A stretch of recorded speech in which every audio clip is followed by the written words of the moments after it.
Vanillaware is a company responsible for such amazing titles as Odin's Sphere, Dragon's Crown, and Muramasa. They're a company that I'd like to talk about their history of sometime in the future.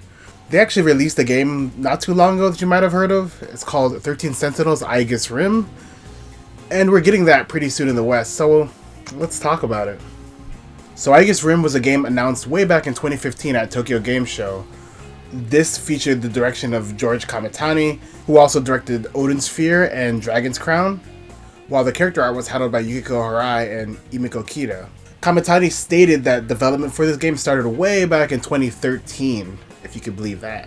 Though the company had to delay this due to financial constraints, as well as, well, you'll see soon. Most of the earliest versions of the drafts actually kind of remained in the game that we actually got.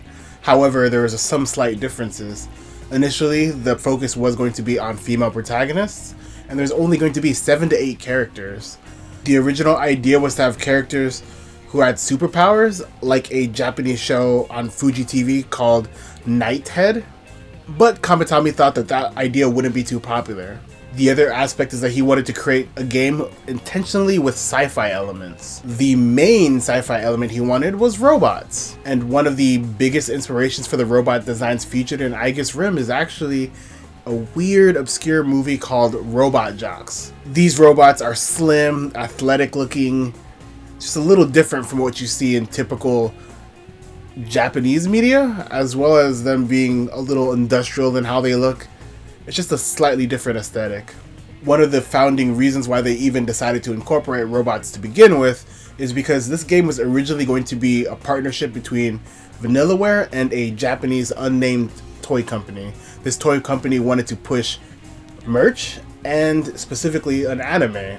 Some of the other alluring aspects of this deal was that the game wouldn't have a high sales expectations, and they wouldn't even factor in the sales from shipping to the West. So it was a low risk, high reward scenario for Vanillaware.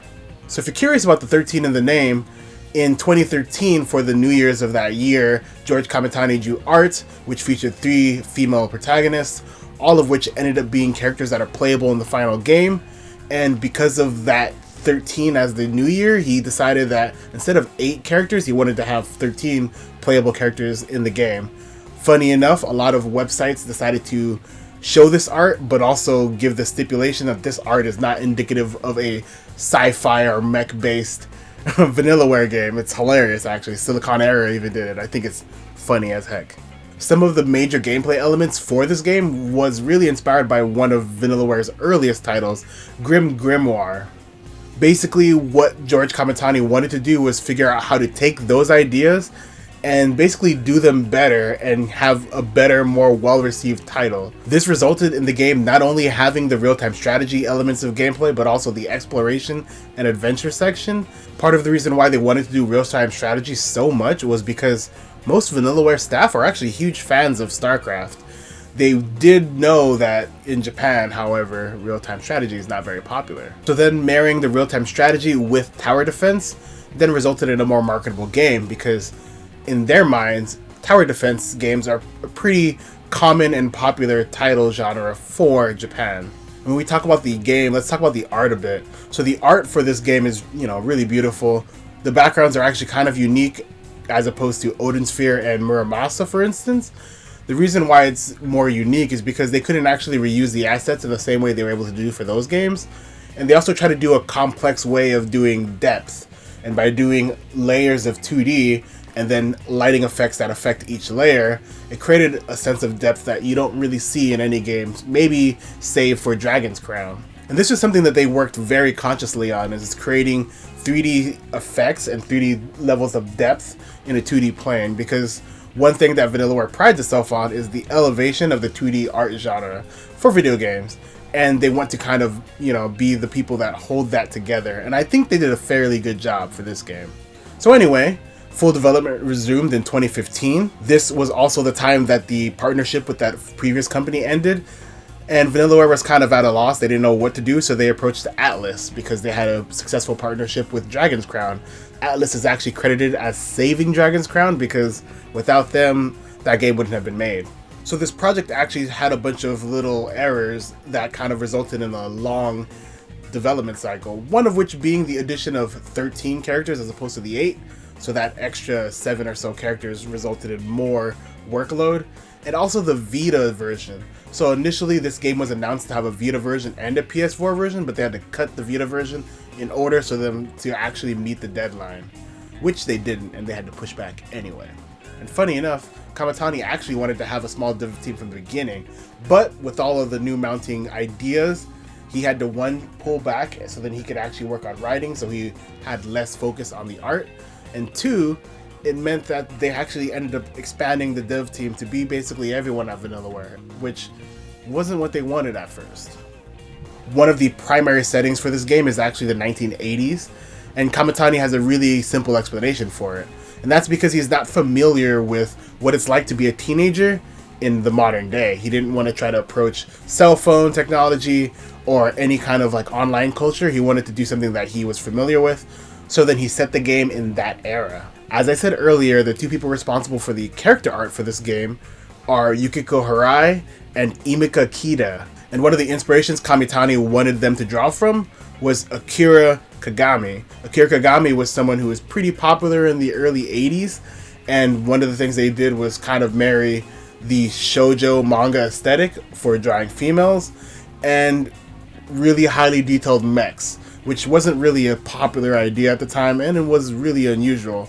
Unfortunately, Akira did pass away young, and regardless of that fact, he still had a profound impact on George Kamitani. One of the facets that kind of remained from the previous games that they've worked on is the fixed camera, and the reason why they do that is because they like the idea of it looking kind of like a stage play, with characters entering from one direction and leaving in the other. And the music and the sound for this game was designed by people who they've partnered with in the past. Bass Escape, they're an independent music and sound production company, and they're based in Tokyo, so that's kind of helpful. The first track that they actually made for this game was the opening theme, Brat Overflow, and they actually used this as the basis for the sound design as well as the score for the entire game. According to them, they wanted to make the game's music based around the idea of techno, and the music's theme was juvenile. Another interesting little fact, the game featured vocals by singer Hu Ito, who also voiced the singing idol in the game, Miyuki Inaba. So anyway, going back to some earlier talking points, the game was announced for a 2018 release.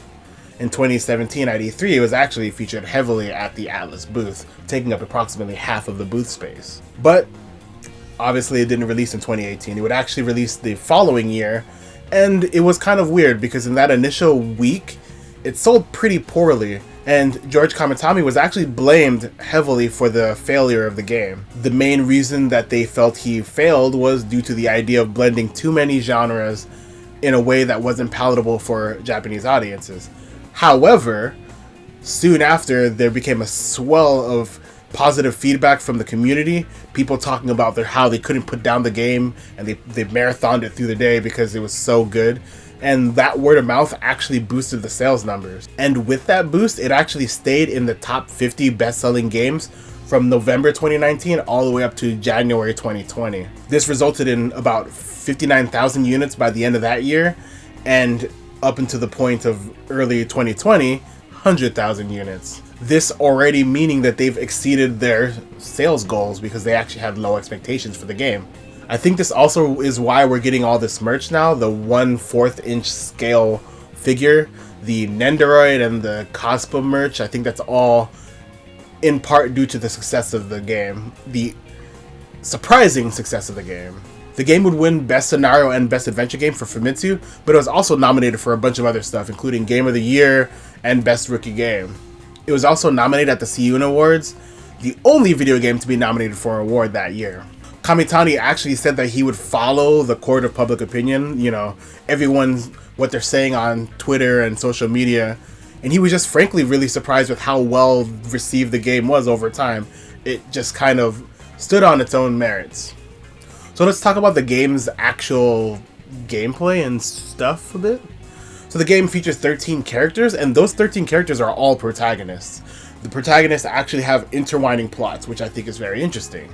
As you proceed through one person's plot, you will actually unlock other characters, and some characters get stopped at certain points until you progress another character's plot to then further theirs. So it's got a kind of bit of, I guess, symbiosis. A good example of this is Iori's prologue, which in the initial prologue you run into A, who the whole ID that she drops becomes a plot point for him, and that kind of works together. So in addition to the battle system and the adventure system, there's also the analysis mode, and this is basically a way to kind of review all the scenes that you've seen in the past, as well as the keywords and key items. It's kind of meant to be a way to just figure out the plot or refresh yourself because of all of the different things and how everything's intertwining, which could be kind of confusing. It's a pretty interesting way to kind of work this in. They also have a thing called mystery files in the game, and you could review those using this mode. For the characters and their designs, one of the things that I found really interesting is Kamitani actually gave the two character artists pretty much free reign. What he would do is give them a very loose description of the character, and then they would have to design the character, come back to him, and then he would provide feedback. The feedback would actually result in a couple of interesting changes. One of the ways this process affected the game's design is that Yakashiji's character design actually got swapped with Shiranomi's, and that's kind of just an interesting little fact.